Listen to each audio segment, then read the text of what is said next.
July 21 ചാന്ദ്രവിജയ ദിനം. മനുഷ്യൻ ആദ്യമായി ചന്ദ്രനിൽ കാലുകുത്തിയ ദിവസം. പ്രിയ അധ്യാപകരെ, സ്നേഹം നിറഞ്ഞ വിദ്യാർത്ഥികളെ, മനുഷ്യൻ ആദ്യമായി ചന്ദ്രനിൽ കാലുകുത്തിയതിൻ്റെ ഓർമ്മയ്ക്കായി ജൂലൈ 21 ചാന്ദ്രദിനമായി ലോകരാജ്യങ്ങൾ ആഘോഷിച്ചു വരുന്നു. അമേരിക്കക്കാരായ Neil Armstrong, Edwin Aldrin, Michael Collins എന്നീ ബഹിരാകാശ സഞ്ചാരികൾ ചേർന്ന് അപ്പോളോ 11 എന്ന ബഹിരാകാശ വാഹനത്തിൽ 1969 ജൂലൈ 20 ചന്ദ്രോപരിതലത്തിൽ എത്തിയത്. ജൂലൈ 21 വാഹനത്തിൽ നിന്നും ചന്ദ്രനിലിറങ്ങി നടന്ന നീൽ ആംസ്ട്രോങ് ചന്ദ്രനിൽ ആദ്യമായി കാലുകുത്തിയ വ്യക്തി എന്ന നേട്ടം കരസ്ഥമാക്കി. എഡ്വിൻ ആൽഡ്രിനാണ് ചന്ദ്രനിൽ കാലുകുത്തിയ രണ്ടാമത്തെ വ്യക്തി. മൈക്കിൾ കോളിൻസ് അവരുടെ ഈഗിൾ എന്ന വാഹനം നിയന്ത്രിക്കുകയായിരുന്നു.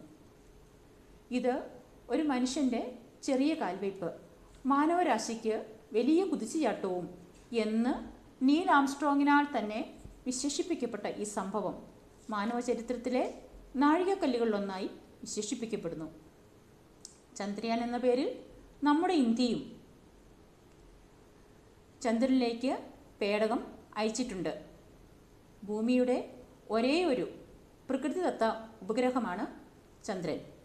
ജ്യോതിശാസ്ത്ര പഠനം, ബഹിരാകാശ ഗവേഷണത്തിൻ്റെ പ്രാധാന്യം, മനുഷ്യൻ്റെ ആദ്യ ചന്ദ്രയാത്രയുടെ പ്രസക്തി എന്നിവ ജനങ്ങളിൽ എത്തിക്കുവാനും പ്രത്യേകിച്ച് ഇവ സംബന്ധിച്ച അവബോധം കുട്ടികളിൽ വളർത്തുവാനുമാണ് സ്കൂളുകളിൽ ഈ ദിനം ചാന്ദ്രദിനമായി ആഘോഷിക്കുന്നത്.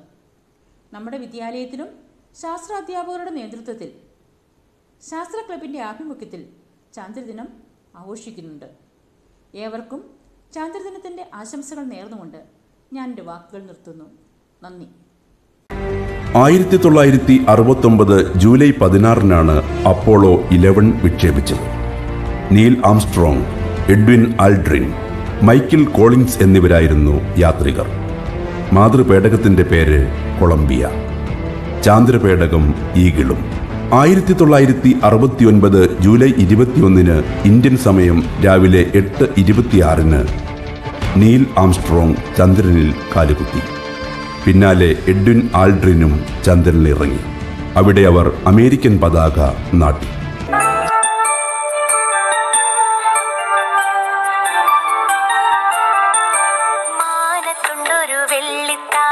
താലത്തിനൊരു പേരുണ്ട്, പേര് ചൊല്ലിയാൽ നിങ്ങൾ ചിരിക്കും. അമ്പിളിയമ്മാവൻ, നല്ലോരമ്പിളിയമ്മാവൻ. മാനത്തുണ്ടൊരു വെള്ളിത്താലം, താലത്തിനൊരു പേരുണ്ട്, പേര് ചൊല്ലിയാൽ നിങ്ങൾ ചിരിക്കും. അമ്പിളിയമ്മാവൻ, നല്ലോരമ്പിളിയമ്മാവൻ.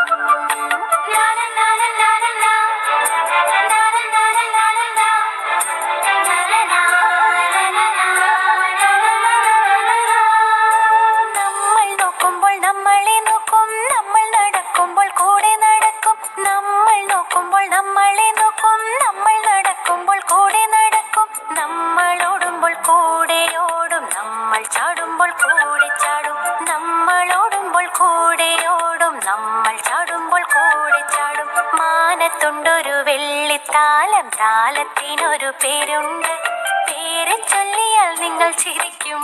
അമ്പിളിയമ്മാവൻ, നല്ലോരമ്പിളിയമ്മാവൻ.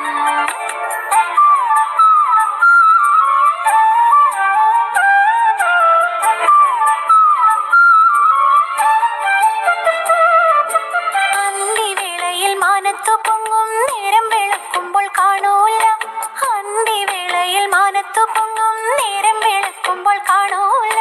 വിണ്ണിലെ താരങ്ങൾക്കിടയിലൂടെ ഓടിയൊളിക്കുന്നൊരമ്മാവൻ, വിണ്ണിലെ താരങ്ങൾക്കിടയിലൂടെ ഓടിയൊളിക്കുന്നൊരമ്മാവൻ. മാനത്തുണ്ടൊരു വെള്ളിത്താലം, താലത്തിനൊരു പേരുണ്ട്, പേര് ചൊല്ലിയാൽ നിങ്ങൾ ചിരിക്കും. അമ്പിളിയമ്മാവൻ, നല്ലോരമ്പിളിയമ്മാവൻ. അമ്പിളിയമ്മാവൻ, നല്ലോരമ്പിളിയമ്മാവൻ. Respected teachers and my dear friends, today is a very special day that commemorates a very special event in the history of mankind. It celebrates the day when man first walked on the moon, and it is marked as National Moon Day. This was the day when Apollo 11 landed on Earth's surface, July 20, 1969. NASA had reported the moon landing as being the single greatest technological achievement of all time. 6 hours after Apollo 11 landed, Commander Neil Armstrong became the first person to step onto the lunar surface on July 21st. When Armstrong first stepped onto the lunar surface, it was broadcast on live TV worldwide, and he described the event as being a one small step for man, one giant leap for mankind. We wish you happy Moon Day. Thank you. ബഹുമാന്യരായ അധ്യാപകരെ, രക്ഷിതാക്കളെ, എന്റെ പ്രിയപ്പെട്ട കൂട്ടുകാരെ, നമസ്കാരം. ഇന്ന് July 21. മനുഷ്യൻ ആദ്യമായി ചന്ദ്രനിൽ കാലുകുത്തിയത് 1969 ജൂലൈ 21-നാണ്. അതിന്റെ ഓർമ്മയ്ക്കായി ലോകരാജ്യം ഈ ദിവസത്തെ ചാന്ദ്രദിനമായി ആഘോഷിക്കുന്നു. അമേരിക്കക്കാരായ Neil Armstrong, Edwin Aldrin, Michael Collins എന്ന ബഹിരാകാശ സഞ്ചാരികൾ ചേർന്ന് അപ്പോളോ 11 എന്ന ബഹിരാകാശ വാഹനത്തിലാണ് ചന്ദ്രോപരിതലത്തിൽ എത്തിയത്.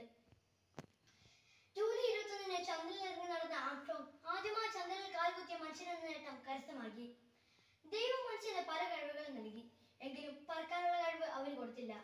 പക്ഷേ നാം മനുഷ്യർക്ക് ആവശ്യത്തിലധികം നൽകിയ ഒന്നുണ്ടായിരുന്നു, ബുദ്ധി. അത് ഉപയോഗിച്ച് നാം നീലാകാശത്ത് പറന്നു. പതിയെ മനുഷ്യന്റെ ശിതാമണ്ഡലം ചന്ദ്രനിലേക്കായി.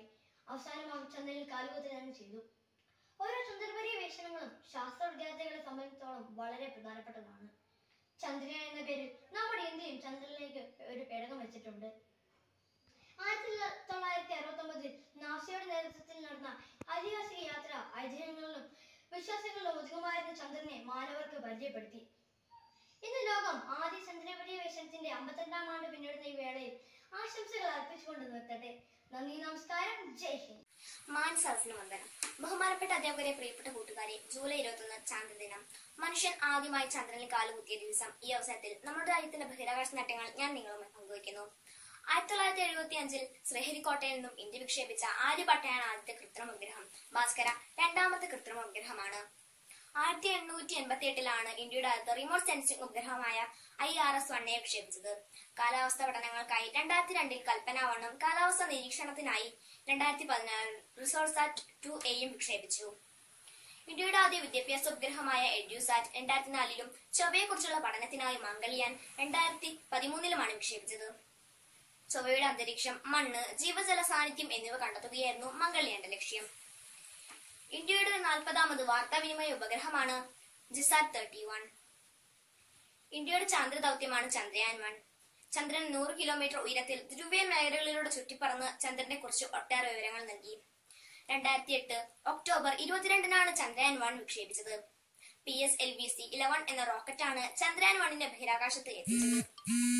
2008 നവംബർ 8-ന് അത് ചന്ദ്രനെ ചുറ്റാൻ തുടങ്ങി. ചന്ദ്രനിൽ ജലമുണ്ടെന്നതിന് ആദ്യ തെളിവ് നൽകിയത് ചന്ദ്രയാനാണ്. 2009 ആഗസ്റ്റ് 28-ന് ചന്ദ്രയാൻ 1 ബന്ധം അവസാനിച്ചു. ബഹിരാകാശ മേഖലയിൽ ഇന്ത്യയുടെ അഭിമാനം ഉയർത്തി ചന്ദ്രയാൻ 2 ISRO 2019 ജൂലൈ 22-ന് വിജയകരമായി വിക്ഷേപിച്ചു.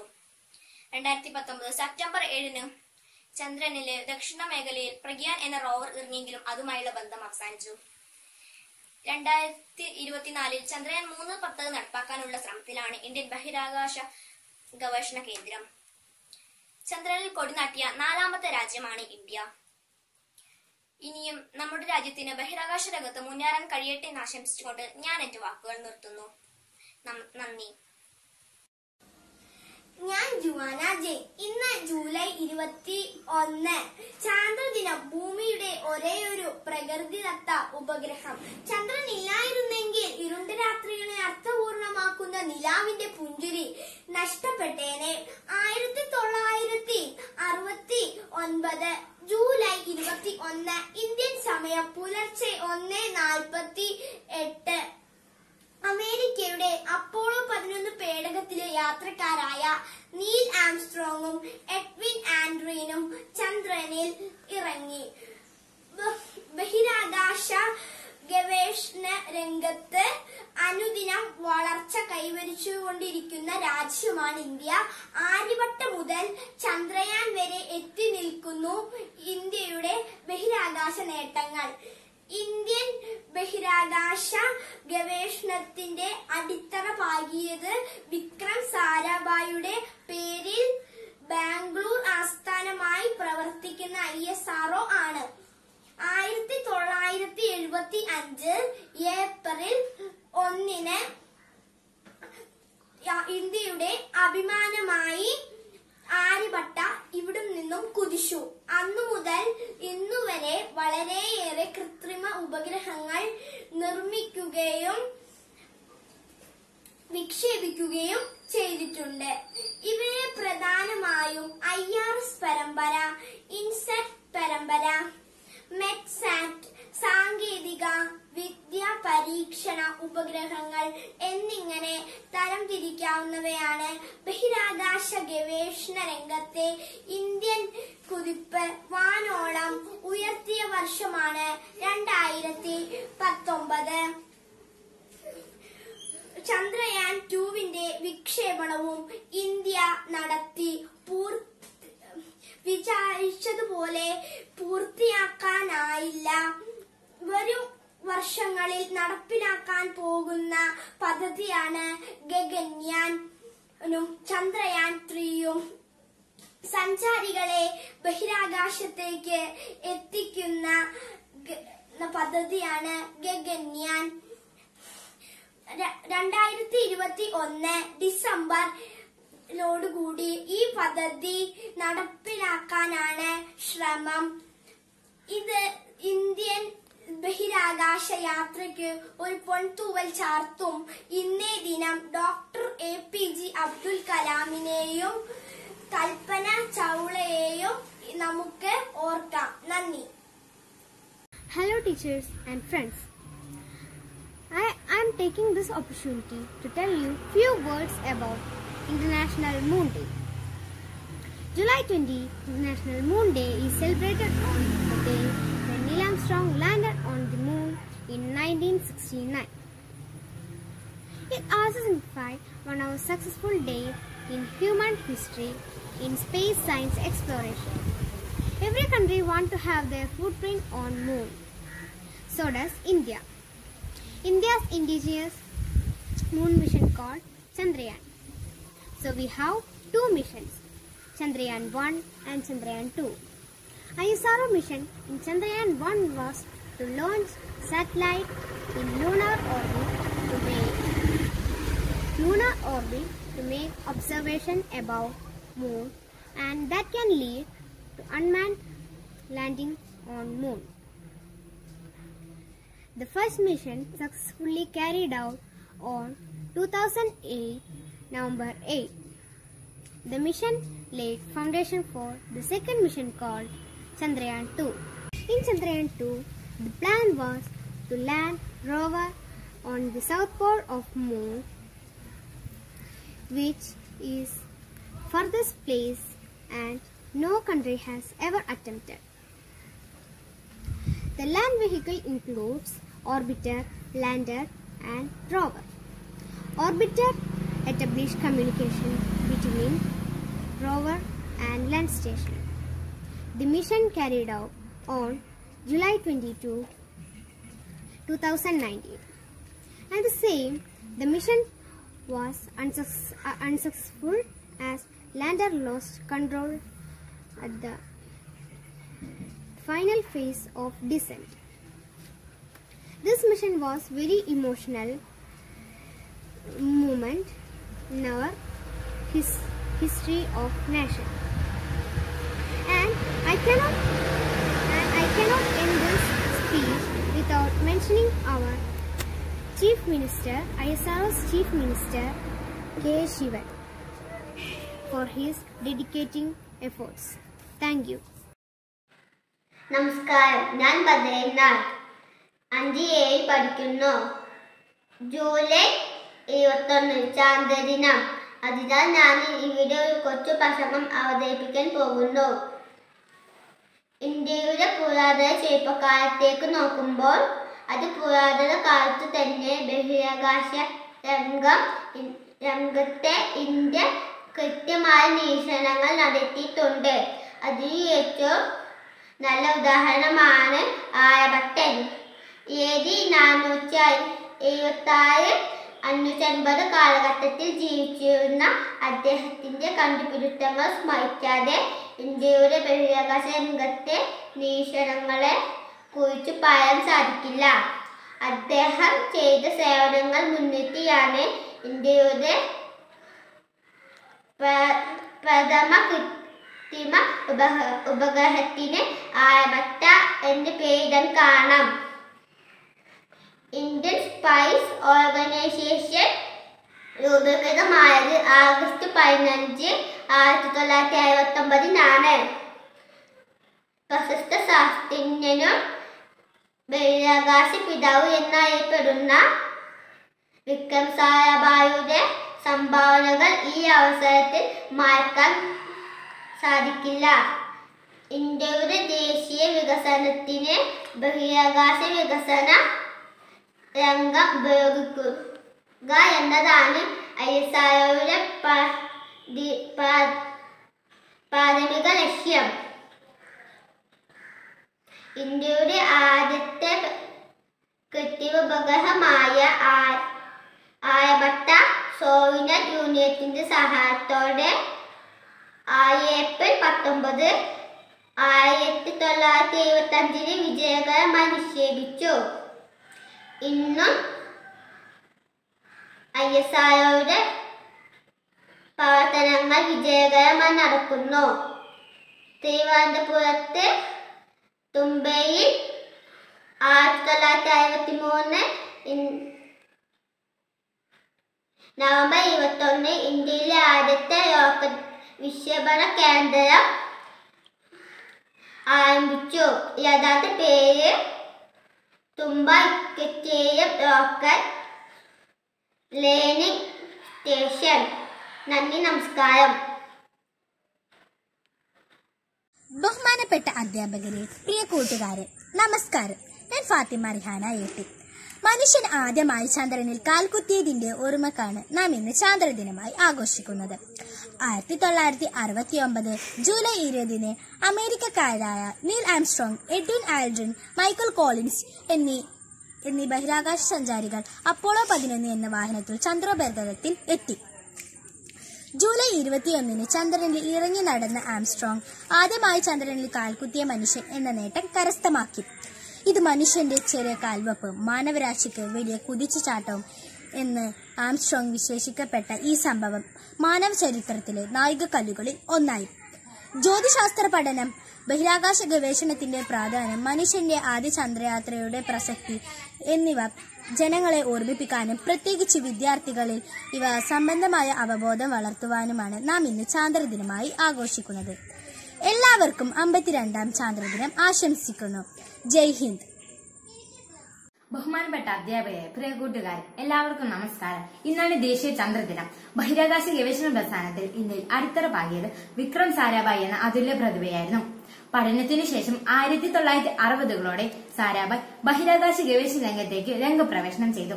അത് അന്നത്തെ പ്രധാനമന്ത്രിയായിരുന്ന ജവഹർലാൽ നെഹ്റുവിന്റെ ദീർഘവീക്ഷണ ഫലമായിരുന്നു.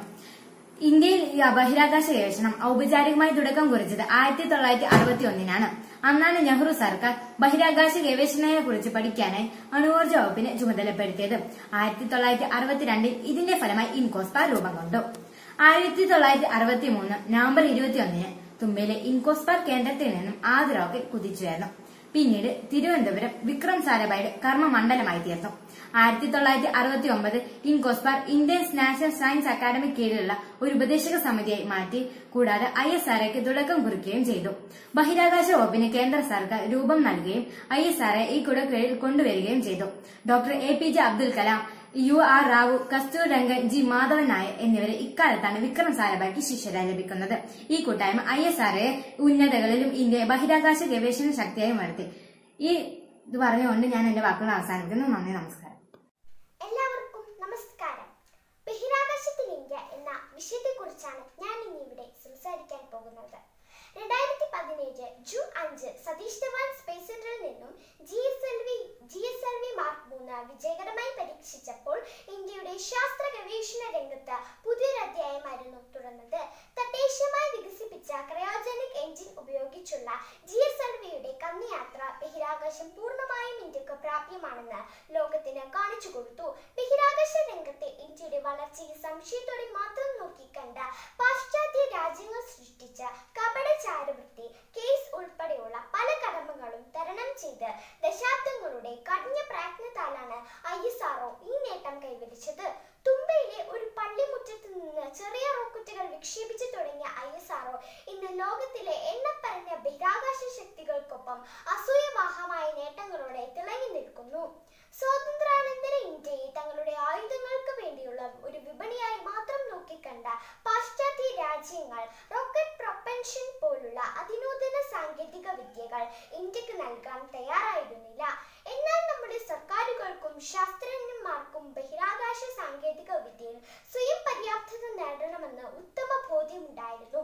കൃത്രിമ ഉപഗ്രഹങ്ങളിലൂടെ ആശയവിനിമയ രംഗത്ത് ഒരു വിപ്ലവം സൃഷ്ടിച്ചെടുക്കാമെന്ന് മനസ്സിലാക്കിയ ഇന്ത്യൻ ബഹിരാകാശ ശാസ്ത്രത്തിന്റെ പിതാവായ വിക്രം സാരാഭായ് അതിനാൽ ഇന്ത്യക്ക് ബഹിരാകാശ സാങ്കേതിക വിദ്യ നേടിയെടുക്കേണ്ടത് അനിവാര്യമാണെന്ന് തിരിച്ചറിയുകയും അതിനാൽ രാജ്യത്തിനുണ്ടാകാവുന്ന നേട്ടത്തെക്കുറിച്ച് അന്നത്തെ പ്രധാനമന്ത്രിയായിരുന്ന ജവഹർലാൽ നെഹ്റുവിന് അത് ബോധ്യപ്പെടുത്തുകയും ചെയ്തു.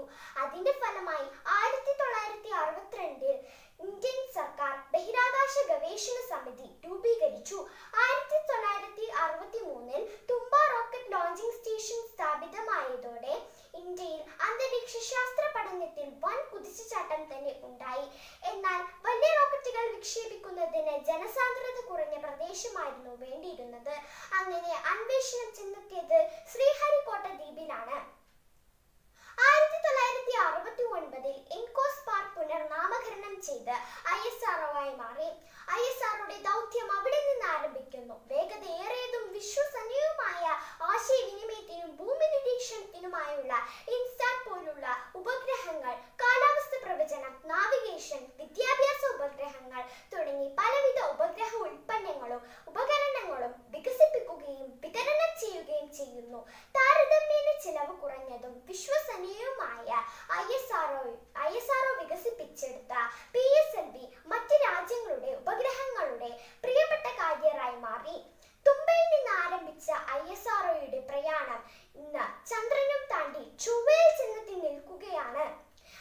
ഇന്ത്യക്ക് അന്ന് സാധ്യമല്ല എന്ന് ഉറപ്പിച്ച ഒരു സമൂഹത്തിൽ ആദ്യ പരീക്ഷണത്തിൽ തന്നെ മംഗൾയാൻ വളരെ വിജയകരമായി ചൊവ്വയിൽ എത്തിച്ച ആദ്യ രാജ്യമായി മാറി ഇന്ത്യ. ചന്ദ്രയാൻ 1 ചന്ദ്രനിൽ ഇന്ത്യയുടെ കയ്യൊപ്പ് ചാർത്തി. 2007 ഭൂമിയുടെ അപ്പർ അറ്റ്മോസ്ഫിയറിൽ UV റേസിന് പോലും നശിപ്പിക്കാൻ കഴിയാത്ത ബാക്ടീരിയകളെ കണ്ടെത്തി. 104 ഉപഗ്രഹങ്ങളുമായി കുതിച്ചുയർന്ന റോക്കറ്റിനാൽ റഷ്യയുടെ റെക്കോർഡ് തകർത്ത് ISRO മുന്നേറി. ലൊക്കേഷൻ അറിയാൻ സഹായിക്കുന്ന ഇന്ത്യയുടെ സ്വന്തം GPS ആണ് നാവിക്.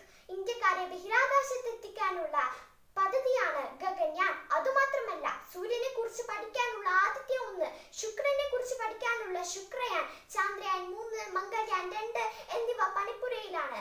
അങ്ങനെ തുമ്പയിൽ നിന്ന് തുടങ്ങി ഗഗൻയാൻ വരെ എത്തിയിരിക്കുന്നു നമ്മുടെ ബഹിരാകാശ നേട്ടം.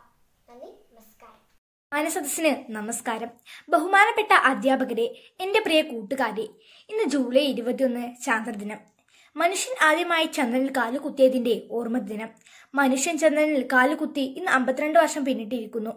ചന്ദ്രൻ എക്കാലവും മനുഷ്യന്റെ ഭാവനകളെയും കൗതുകത്തെയും പ്രലോഭിച്ചിട്ടുള്ള ആകാശഗോളമാണ്. ചന്ദ്രോപരിതലത്തിലെ രഹസ്യം തേടിയുള്ള മനുഷ്യന്റെ യാത്രയ്ക്ക് 1/2 നൂറ്റാണ്ടിലേറെ പഴക്കമുണ്ട്. ഈ ദൗത്യത്തിൽ വിജയക്കൊടി പാറിപ്പിച്ചവരെക്കാൾ കൂടുതൽ പരാജയം രുചിച്ചവരാണ്. 1969 ജൂലൈ 21 അപ്പോളോ എന്ന ബഹിരാകാശ പേടകത്തിൽ ഇൻഡിൽ എന്ന വാഹനത്തിൽ നിന്ന് നീൽ ആംസ്ട്രോങ് ചന്ദ്രനിൽ കാലുവെക്കുമ്പോൾ മനുഷ്യരാശിയുടെ കുതിച്ചുചാട്ടത്തിന്റെ കാൽവെപ്പ് കൂടിയായിരുന്നു. നീൽ ആംസ്ട്രോങ്ങും എഡ്വിൻ ആൽഡ്രിനും പിൻഗാമികളായി പിന്നെയും ആളുകൾ ചന്ദ്രോപരിതലത്തിലെ ചുവടുകൾ വെച്ചു. മനുഷ്യനെ ചന്ദ്രനിൽ എത്തിക്കുക എന്ന ലക്ഷ്യത്തോടെയാണ് നാസ രൂപപ്പെടുത്തിയ ദൗത്യത്തിന്റെ പേരാണ് അപ്പോളോ. ആദ്യ ദൗത്യമായ അപ്പോളോ 1 നഷ്ടമായത് 3 ബഹിരാകാശ യാത്രക്കാരെയാണ്. അപ്പോളോയുടെ 2, 3, 4, 5, 6, 7, 9 വരെയുള്ള ദൗത്യങ്ങളിലും പ്രതിസന്ധികൾ കടന്നു വന്നു. എന്നാൽ ഇതിനെല്ലാം അതിജീവിച്ചുകൊണ്ടാണ് അപ്പോളോ 11 മനുഷ്യൻ ചന്ദ്രനെ കീഴടക്കിയത്. 2008 ഇന്ത്യ വിക്ഷേപിച്ച ചന്ദ്രയാൻ 1 ദൗത്യം വിജയകരമായിരുന്നു. ഇന്ത്യയുടെ ആദ്യ ചന്ദ്രദൗത്യമായ ചന്ദ്രയാൻ 1 നാസ, യൂറോപ്യൻ ഏജൻസി ഉൾപ്പെടെയുള്ളവർ സഹകരിച്ചുവെങ്കിലും ചന്ദ്രയാൻ 2 വിക്ഷേപണം പൂർണ്ണമായും ഇന്ത്യൻ സാങ്കേതിക വിദ്യയായിരുന്നു. ചന്ദ്രയാൻ 2 ദൗത്യം 90-95% പൂർത്തിയായാണ് ISRO ശാസ്ത്രജ്ഞർ കണക്കാക്കുന്നത്. ചന്ദ്രന്റെ രഹസ്യങ്ങൾ തേടിയുള്ള നമ്മുടെ അന്വേഷണവും ഒരിക്കലും അവസാനിക്കുന്നില്ല. ഇന്ത്യയുടെ അഭിമാനമായ പുതിയ പദ്ധതികൾ വിജയകരമായി വരും കാലങ്ങളിൽ നമ്മുടെ യശസ് ഉയർത്തും. നീൽ ആംസ്ട്രോങ് മുതൽ യൂറി സെർനാൻ വരെ 12 പേർ ചന്ദ്രന്റെ മണ്ണിലൂടെ നടന്നു. ഈ മുന്നേറ്റങ്ങൾക്കെല്ലാം പ്രചോദനമായത് 52 വർഷങ്ങൾക്ക് മുമ്പ് നീൽ ആംസ്ട്രോങ് നടത്തിയ അതിമഹനീയമായ ആ ചുവടുവെപ്പായിരുന്നു. അദ്ദേഹത്തെ പോലെ ശാസ്ത്രത്തിന്റെ ചിറകിലേറി ചരിത്രത്തിന്റെ ഭാഗമാകാൻ എല്ലാ കൂട്ടുകാർക്കും കഴിയട്ടെ എന്ന് ആശംസിച്ചുകൊണ്ട് എന്റെ എളിയ വാക്കുകൾ നിർത്തുന്നു. നന്ദി, നമസ്കാരം. പ്രിയ കൂട്ടുകാരെ, ഇന്ന് വീണ്ടും ഒരു ജൂലൈ 21 മനുഷ്യൻ ആദ്യമായി ചന്ദ്രനിൽ കാലുകുത്തിയതിന്റെ ഓർമ്മ ദിനം. ഈ ദിനം ലോകരാജ്യങ്ങൾ ചാന്ദ്രദിനമായി ആഘോഷിക്കുന്നു. ഭൂമിയിൽ നിന്ന് നോക്കിയാൽ ദൂരെ ഒരു പൊട്ടുപോലെ കാണുന്ന പ്രകാശിക്കുന്ന എന്തോ ഒന്ന്. 20-ാം നൂറ്റാണ്ടിന്റെ തുടക്കം വരെ അതായിരുന്നു ചന്ദ്രൻ. പകൽ മറയുകയും രാത്രി പ്രകാശം വിതറുകയും ചെയ്യുന്ന ഒരു കുഞ്ഞു ഗോളം. 1969 ജൂലൈ 20 അമേരിക്കൻ ബഹിരാകാശ സംഘടനയായ നാസയുടെ നേതൃത്വത്തിൽ അപ്പോളോ 11 എന്ന വാഹനത്തിൽ അമേരിക്കക്കാരായ Neil Armstrong, Edwin Aldrin, Michael Collins എന്നീ ബഹിരാകാശ സഞ്ചാരികൾ ചന്ദ്രന്റെ ശാസ്ത്രീയ വശങ്ങൾ കണ്ടുപിടിക്കുന്നതിനായി യാത്ര പുറപ്പെട്ടു. ജൂലൈ 21 ആദ്യമായി ചന്ദ്രനിൽ കാലുകുത്തിയ നീൽ ആംസ്ട്രോങ് ഇത് മനുഷ്യന്റെ ചെറിയ കാൽവെപ്പ്, മാനവരാശിക്ക് വലിയ കുതിച്ചുചാട്ടവും എന്ന് വിശേഷിപ്പിച്ചു. ഈ സംഭവം മാനവ ചരിത്രത്തിലെ നാഴികക്കല്ലുകളിൽ ഒന്നായി മാറി. ജ്യോതിശാസ്ത്ര പഠനം, ബഹിരാകാശ ഗവേഷണത്തിന്റെ പ്രാധാന്യം, മനുഷ്യന്റെ ആദ്യ ചന്ദ്രയാത്രയുടെ പ്രസക്തി ജനങ്ങളെ ഓർമ്മിപ്പിക്കാനും പ്രത്യേകിച്ച് വിദ്യാർത്ഥികളിൽ ഇവയെക്കുറിച്ചുള്ള അവബോധം വളർത്തുവാനുമാണ് നാം ഈ ദിനം ചാന്ദ്രദിനമായി ആഘോഷിക്കുന്നത്. എല്ലാവർക്കും ചാന്ദ്രദിനാശംസകൾ നേരുന്നു. Thank you.